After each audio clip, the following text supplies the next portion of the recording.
تو زمانے میں ایک وقت انسان پہ ایسا بھی گزرا ہے جب اس کی کوئی قابل ذکر حیثیت نہیں تھی، پھر اس کے بعد اللہ تعالیٰ نے اسے جو ہے وہ آزاد دیے اور ایک مکمل انسان بنا کر جو ہے روئے عرض پہ نکالا، اور پھر جب وہ نکلا بھی اس وقت بھی وہ محتاج تھا اپنے ماں باپ کا۔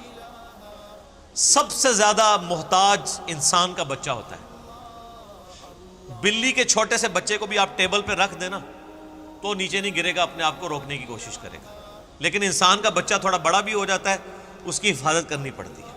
اسی لیے ماں باپ کے ساتھ حسن سلوک کا ذکر جو ہے وہ انسانوں کے لیے ہے، کہیں جانوروں کے بارے میں آپ کو یہ چیز نہیں ملے گی۔ اللہ تعالیٰ نے کو پیدا ہوتے ہی انڈیپینڈنٹ بنایا ہے۔ آپ دیکھیں یہ چوزا انڈے سے نکلتا ہے، اسی وقت چگنا شروع کر دیتا ہے اور پانی پیتا ہے، تو اس طریقے سے پانی کو نیچے اس کو ساری کی ساری چیزیں اللہ تعالیٰ نے بلٹ ان سکھا دی ہوتی ہیں۔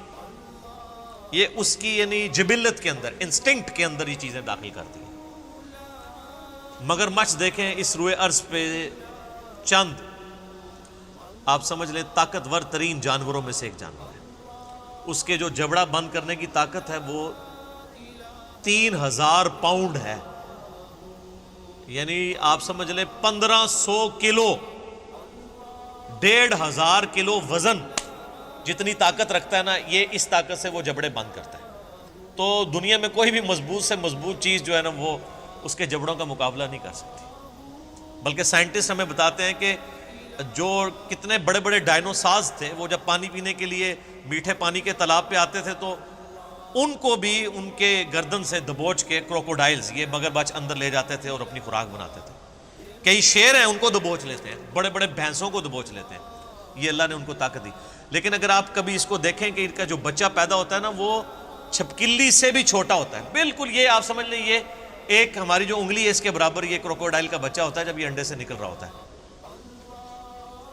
کئی بچے نکلتے ہیں، ان میں سے کوئی ایک آدھ بچتا ہے، اور وہ آپ اگر نیشنل جغرافک پہ ویڈیوز دیکھیں وہ پیدا ہوتے ہی فوراً پانی کی طرف جاتے ہیں، اپنی سیفٹی کرنے کی کوشش کرتے ہیں۔ ان میں سے کئی ایک بچے جو ہیں وہ چیل اور کوے اور کئی اور پرندے ان کو اچک لیتے ہیں، اپنی چونچ کے ساتھ اپنی خوراک بنا لیتے ہیں، ہوتے ہی چھوٹے سے۔ یہ اتنا بڑا تو بہت بعد میں بنتا ہے۔ تو یہ اللہ تعالیٰ ہے جو بے قدر چیزوں سے کیا کچھ پیدا کرتا ہے۔ انسان جو اللہ تعالیٰ کی کریشن کا کلائمیکس ہے، اس کے بارے میں اللہ فرماتا ہے کہ اس پہ بھی ایک بہت عرصہ ایسا گزرا ہے کہ بے قدر یہ چیز تھا، اس کی کوئی حیثیت نہیں تھی۔ اور ایک اس کا انٹلیکچوئلز کے ہاں اس کی تفصیل یوں کی جاتی ہے کہ انسان کو اللہ تعالیٰ نے پہلے جو پیدا فرمایا تھا وہ روحوں کی شکل میں پیدا فرمایا تھا۔ پھر وہ ایک ڈورمنٹ پوزیشن انسان کے اندر، یعنی اللہ تعالیٰ نے ان روحوں کو کسی اپنی سٹوریج کے اندر رکھ دیا، پھر اسی اعتبار سے ڈیسائیڈ کیا کہ کس نے کس وقت پیدا ہونا ہے، اس کی روح اس میں داخل کی۔ تو وہ جو ایک بہت بڑا عرصہ تھا جس میں انسان روحانی طور پہ ایگزسٹ کرتا تھا لیکن اس کے پاس جسم نہیں تھا، وہ بھی ایک ایسا پیریڈ ہے جو کہ ہم عموماً ذکر نہیں کرتے، نہ ہمیں اس طریقے سے وہ یاد ہے۔ اللہ تعالیٰ نے ہماری روحوں سے عہد لیا تھا، الستُ بربکم، سب روحوں نے کہا تھا قالوا بلا، لیکن ہمیں وہ چیز یاد نہیں ہے، لیکن ہم پہ وہ پیریڈ گزرا ہے۔ تو وہ بھی ایک ایسا پیریڈ تھا کہ جب انسان کو اپنی حیثیت کا اندازہ نہیں تھا، تا وقت کہ انسان کو اللہ تعالیٰ نے جسم عطا فرمایا۔ اس کو سپورٹیو وہ حدیث بھی ہے جو جامعہ ترمذی میں صحیح سند کے ساتھ موجود ہے، مسند احمد میں بھی صحیح سند کے ساتھ ہے، دلائل النبوہ امام بیہقی کی کتاب میں بھی صحیح سند کے ساتھ ہے، مشکات المصابیح میں بھی 3 جلد میں آپ کو اللہ کے محبوب صلی اللہ علیہ وآلہ وسلم کے فضائل کے چیپٹر میں مل جائے گی کہ صحابہ کرام نے پوچھا، اے اللہ کے نبی صلی اللہ علیہ وآلہ وسلم، آپ پہ نبوت کب واجب ہوئی، کب آپ نبی بنائے گئے؟ تو آپ نے فرمایا کہ میں اس وقت بھی اللہ کے ہاں خاتم النبیین لکھا ہوا تھا جبکہ ابھی آدم علیہ السلام روح اور جسم کے درمیان تھے، ایک روایت میں آتا ہے مٹی اور پانی کے درمیان تھے، میں اللہ کے ہاں اس وقت بھی خاتم النبیین لکھا ہوا تھا۔ یعنی اللہ کے ڈیوائن علم میں، اللہ کے پاس تو روحیں موجود ہیں نا، اللہ نے پہلے ہی ڈیسائیڈ کر لیا بھائی اس روح نے محمد رسول اللہ بننا ہے، اس روح نے فرعون بننا ہے، اس نے موسیٰ بننا ہے، اس نے ابو جہل بننا ہے۔ اللہ کو تو پتہ ہے اپنے ڈیوائن علم کی وجہ سے۔ تو وہ ایک جو پیریڈ ہے وہ ہمیں یاد نہیں ہے، اس وقت ہم کوئی قابل ذکر شے نہیں تھے، جب تک کہ دیکھیں جب تک فرعون دنیا میں آیا نہیں ہے اس وقت تک اس کی فرعونیت سے لوگ انٹروڈیوس تو نہیں ہوئے، اللہ کے ہاں تو وہ روح کی شکل میں موجود تھا۔ تو وہ والا بھی ایک پیریڈ ہو سکتا ہے دو معنی ہو گئے، اور ایک تیسرا معنی ہے جو لوگ ایوولوشن کے قائل ہیں، ارتقاء کے. ایک ارتقاء وہ ہے جو ڈارونزم والا ہے کہ انسان جو ہے وہ جانوروں کی اولاد ہے یا چمپینزی کی اولاد ہے. یہ تو ٹوٹلی ایک حرام عقیدہ ہے، کفری عقیدہ ہے. مسلمانوں کے ہاں بھی ارتقاء اس حوالے سے پایا جاتا ہے. میرا اس کے اوپر یوٹیوب پہ کلپ بھی ہے. بخاری اور مسلم کی متفق علیہ حدیث ہے کہ نبی علیہ السلام نے فرمایا کہ جب آدم علیہ السلام کو اللہ تعالیٰ نے پیدا فرمایا تو ان کا قد جو ہے وہ 60 ہاتھ تھا. پھر آہستہ آہستہ قد کم ہوتے چلے گئے.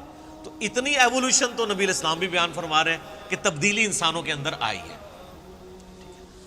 اب جو لوگ قرآن پاک سے اس ایوولوشن کو، جو ڈارون کی ایوولوشن نہیں ہے بلکہ جو کتاب و سنت میں فٹ ان بیٹھتی ہے، جس طرح کہ سورہ آل عمران میں بھی آتا ہے کہ ہم نے حضرت آدم علیہ السلام کو چن لیا، اور اسی طریقے سے سیدنا عمران کے بارے میں آتا ہے ان کی اولاد کو ان کو چن لیا، یعنی نبوت کے لیے. تو وہ کہتے ہیں آدم علیہ السلام کو بھی اللہ نے چنا ہے. تو چناؤ اسی وقت ہوتا ہے جب ایک سے زیادہ آدم ایگزسٹ کرتے ہوں. ان میں سے کسی ایک کو چن کے اللہ تعالیٰ نے ہمارا جد امجد بنا دیا اور اس کو ایسا سلیکٹ کیا کہ اس سے آگے نسل چلائی. تو وہ بھی ان آیات سے، یہ میں آپ کو اسکول آف تھاٹ بتا رہا ہوں، میں یہ نہیں کہہ رہا کہ یہ عقیدہ ہے. جو ایگریڈ اپان عقائد ہیں وہ تو پہلے دو ہی ہیں، لیکن یہ بھی جو لوگ ان معاملات میں قائل ہیں وہ اس سے لیتے ہیں کہ انسان پہ ایک بہت بڑا پیریڈ ایسا بھی گزرا ہے جب تک کہ وہ اللہ تعالیٰ نے آدم علیہ السلام کو اس طریقے سے ایوالو نہیں کیا تھا. انسان تو آباد تھے دنیا میں، لیکن انہی میں سے پھر ایک کو چنا خاص طور پہ، حضرت آدم علیہ السلام کو. ان میں اپنی روح پھونکی. پہلے ایک زندگی تو تھی، آپ دیکھیں جانوروں میں بھی زندگی ہے لیکن روح نہیں ہے. بندر کے اندر روح نہیں ہے، زندگی ہے. یہ روح جو ہے یہ اللہ تعالیٰ نے انسان کی خصوصیت بنائی ہے. وَنَفَخْتُ فِيهِ مِن رُوحِي، جب میں اس میں اپنی روح پھونک دوں پھر تم سجدے میں گر پڑنا. یہ اللہ تعالیٰ کا خاص امر ہے جو انسان کے ساتھ خاص ہے. اللہ کی مخلوق ہے روح. تو کہتے ہیں جو پہلے انسان ایگزسٹ کرتے تھے نا، وہ صرف جان والے انسان تھے، ان میں اللہ تعالیٰ نے اپنی روح نہیں پھونکی تھی. ان میں سے ایک شخص کو اللہ نے چوز کیا، اور وہ ہمارا پہلا جد امجد، ہمارا باپ سیدنا آدم علیہ السلام. پھر ان کی دیکھیں اس میں بھی ایک ایوولوشن، یہ تو آپ دیکھ لیں کہ بخاری مسلم میں حدیث تو بالکل واضح ہے. ویسے سورہ نساء کے شروع میں بھی آتا ہے کہ اسی سے اس کا جوڑا بنایا حضرت آدم سے، اور بخاری مسلم میں آتا ہے کہ وہ ٹیڑھی پسلی سے پیدا ہوئے. تو یہ بھی دیکھیں ایک انسان میں سے دوسرا انسان نکلا ہے، مرد میں سے اللہ تعالیٰ نے اس کے جوڑے کو پیدا کیا، سیدہ جو ہے حوا سلام اللہ علیہا کو. تو جو لوگ اس ایوولوشن کو مانتے ہیں، جو یعنی ڈارون والی نہیں بلکہ اللہ کو آپ جب بھی کسی معاملے میں داخل کر لیں تو وہ پھر چیز کے اوپر آپ کفر کا فتویٰ تو نہیں لگا سکتے. اللہ چاہے تو یہ معاملات کر سکتا ہے کہ انسانوں میں سے ایک انسان کو چوز کیا اور اس کے اندر اپنی روح پھونکی. تو وہ کہتے ہیں وہ جو پہلا انسانیت کا ایک پیریڈ تھا، بہت بڑا پیریڈ جس میں کئی انسان آباد تھے، تو وہ قابل ذکر نہیں تھے. قابل ذکر انسان اس وقت ہوا ہے کہ جب ان میں سے آدم کو چنا، اس میں اپنی روح پھونکی، اور پھر اس سے سارا سلسلہ شروع ہوا اور فرشتوں کو مجبور کیا اس کے علم کی وجہ سے جو اللہ نے آدم علیہ السلام کو دیا تھا کہ وہ اس کو سجدہ کریں. تو وہ کہتے ہیں وہ جو لانگ پیریڈ آف ٹائم گزرا ہے نا انسانوں پہ، یہ اس کی طرف بھی اشارہ ہو سکتا ہے. اب یہ متشابہات ہو جائیں گے پھر یہ والے معنی، کیونکہ آج ہمیں سائنس یہ بتا رہی ہے کہ لاکھوں سال پرانے ڈھانچے بھی انسانوں کے ملے ہیں، جبکہ ہمیں جو ریلیجس اسکول آف تھاٹ سے، چاہے وہ مسلمانوں میں ہو یا کرسچنز یا یہودیوں کو آپ دیکھیں، تو ہمیں اوورال جو انسانی تاریخ کا پتہ چلتا ہے نا تورات کی روشنی میں، وہ 10,000 سال سے زیادہ نہیں ہے. ہم حضرت ابراہیم علیہ السلام کا بھی جب ذکر کرتے ہیں تو مسلمانوں کے ہاں یہ رناؤڈ ہے کہ آلموسٹ 5,000 سال پہلے حضرت ابراہیم علیہ السلام اس دنیا میں تشریف لائے تھے. نبی علیہ السلام والی تو خیر ایک مضبوط جو ہے ہمارے پاس ہسٹری سیف ہے، آلموسٹ 1400 سال پہلے، اور ان سے تقریباً 500 سال پہلے عیسیٰ علیہ السلام، وہ تو ہمیں بخاری میں حدیث بھی ملتی ہے. عبداللہ ابن سلام کہتے ہیں کہ نبی علیہ السلام اور عیسیٰ علیہ السلام کے درمیان تقریباً یہ جو فترت کا پیریڈ ہے یہ 600 سال کا ہے. وہ اس وقت تو تقریباً ہی بات ہوتی تھی، وہ 571 بنتا ہے. تو اس سے پہلے حضرت موسیٰ علیہ السلام کے بارے میں ہمیں تورات سے جو قرائن سے پتہ چلتا ہے کہ وہ تقریباً 1400 سال قبل از مسیح حضرت موسیٰ علیہ السلام کا دور بنتا ہے. تو تو اس طرح نون جو ہمارے پاس تاریخ ہے اس میں تو 10,000 سال سے پرانی تاریخ نہیں ملتی، اور یہ اکثر لوگ اعتراض بھی اس حوالے سے کر رہے ہوتے ہیں ریلیجن کے اوپر کہ بھی ریلیجن تو بتاتا ہے کہ جی انسان کی اس روئے ارض پہ جو زندگی ہے وہ 10,000 سال سے زیادہ پرانی نہیں ہے، جبکہ آج ہمیں جو ہے وہ کاربن ڈیٹنگ کے ذریعے ہم پرانے ڈھانچوں کی ڈیٹس بھی نکال سکتے ہیں کہ یہ کتنی پرانی تھی، تو وہ تو لاکھوں سال پرانے انسانی ڈھانچے بھی اس روئے ارض میں فاسلز کی فارم میں ملے ہیں، تو پھر وہ کون سے انسان تھے؟ تو پھر وہ لوگ جو اس آیت سے دلیل پکڑتے ہیں ایوولوشن کی، اور وہ یہ کہتے ہیں کہ وہ جو انسان آباد تھے وہ قابل ذکر انسان نہیں تھے جب تک کہ ان میں سے حضرت آدم کو نہیں چن لیا گیا، اور حضرت آدم کے چننے کا ذکر بھی سورہ آل عمران میں ہے کہ ہم نے آدم کو چن لیا۔ تو جو دوسرے لوگ ہیں وہ کہتے ہیں چنا کس میں سے؟ چنا اسی وقت جاتا ہے جب ایک سے زیادہ آدم موجود ہے۔ یہ میں آپ کو، اور یہ وہ یعنی پوائنٹ آف ویو ہے جو ڈاکٹر سراج صاحب رحمہ اللہ تعالیٰ بھی اس کے قائل تھے۔ تو یہ رائے سے کوئی اختلاف رائے رکھ سکتا ہے، یہ کوئی پیٹ نہیں ہے، لیکن چونکہ ان آیات سے لوگ سہارا لیتے ہیں اس لیے میں نے اس چیز کو یہاں پہ ایڈریس کرنا ضروری سمجھا۔